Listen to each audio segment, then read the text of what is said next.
Magandang araw. Muli dito si Father Glenn, isang Vincentiano na sumunod dito sa Negros Occidental. At ito siguro yung pagbabahagi natin muli sa araw na ito. Yung pinagkukunan natin ng ating pagbabahagi ay yung ganito ng pagtutun para ng isang pareseyo at ng mangungulekta ng buwis o tax collector.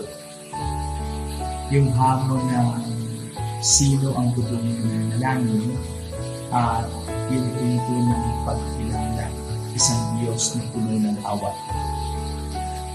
Tuwing kailan tayo nalangin, bakit tayo nagpapasalamat at paano tayo o tuwing kailan tayo tumatawag ng tulong ng sa Diyos. Ito yung ating pag-inilay at ito yung ating pagbabahagi. When do we pray or how we pray will actually reflect to our relationship with God. And our deeper relationship with God will always lead and welcome us back to how we relate and how we know our personal God. And this is the challenge maybe of the story of the parable of the tax collector and the Pharisee.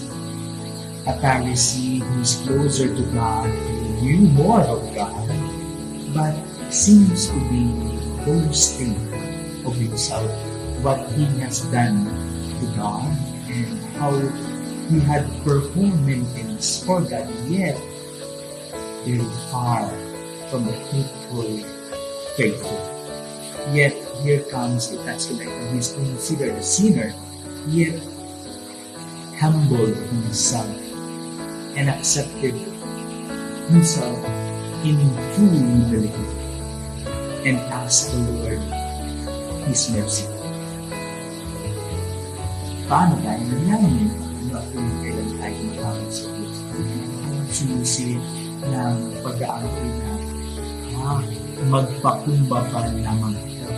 Ibaba ang ating dasalin kasi lahat ng meron tayo ay nasa awa at habag ng Diyos. At lahat ng pagpapasalamat, lahat ng gagawin natin, lahat ng pagbabalik natin sa Diyos, lahat ng hingin natin sa Diyos, ay sa kanyang awa. Kaya, mas mainim na humingi natin ang awa ng Diyos sa lahat ng ating pangailangan, sa lahat natin ng dalangin, sa lahat ng request natin, sa lahat ng yung pagtitinagin natin, mapapurihin ng Diyos sa ating gawa, sa ating buhay. Di ba yun? Magpakumbaba lang. Tingnan po, maraming salamat.